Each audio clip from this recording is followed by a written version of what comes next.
புதுக்கோட்டை மாவட்டம் கொத்தமங்கலத்தில் சிவகங்கை நாடாளுமன்ற உறுப்பினர் கார்த்தி சிதம்பரம் செய்தியாளர்களை சந்தித்தார். அப்போது பேசிய அவர், மத்திய அரசுக்கு மாநில அரசு ஒத்துழைக்கவில்லை என பாஜக வைக்கும் அடிப்படை அற்ற குற்றச்சாட்டு. மோடி பிரச்சாரத்திற்கு வந்தபோது தமிழ்நாடு அரசு எங்களுடன் ஒத்துழைக்கவில்லை என்று மேலோட்டமாக கூறினார்.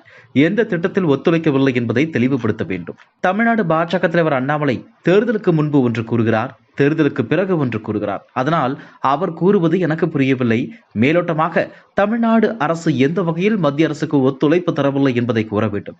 எந்த நிதியை ஒதுக்கி தமிழ்நாடு அரசு அதை செலவு செய்யவில்லை என்று ஆதாரப்பூர்வமாக அவர் சொன்னால் பதில் சொல்லலாம். ஜவுளி பூங்கா திட்டத்திற்கு ஒத்துழைக்கவில்லை என்று கூறினால் ஜவுளி பூங்காவிற்கு நிதி ஒதுக்கி உள்ளார்களா?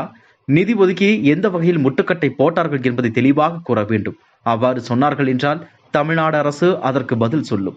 தமிழிசை சவுந்தரராஜனுக்கு மீண்டும் ஆளுநர் பதவி கிடைக்கவில்லை என்ற செய்தியை கேட்டு அதிர்ச்சியடைந்தேன்.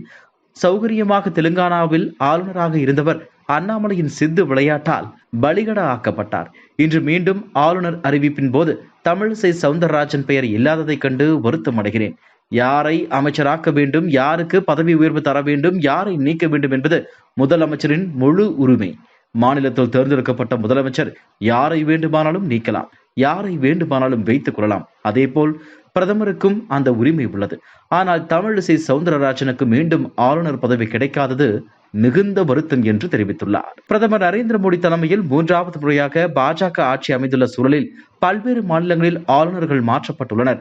பல்வேறு மாநிலங்களில் ஆளுநர்கள் மற்றும் யூனியன் பிரதேசங்களின் துணைநிலை ஆளுநர்களை மாற்றி குடியரசுத் தலைவர் திரௌபதி முர்மு உத்தரவு பிறப்பித்துள்ளார்.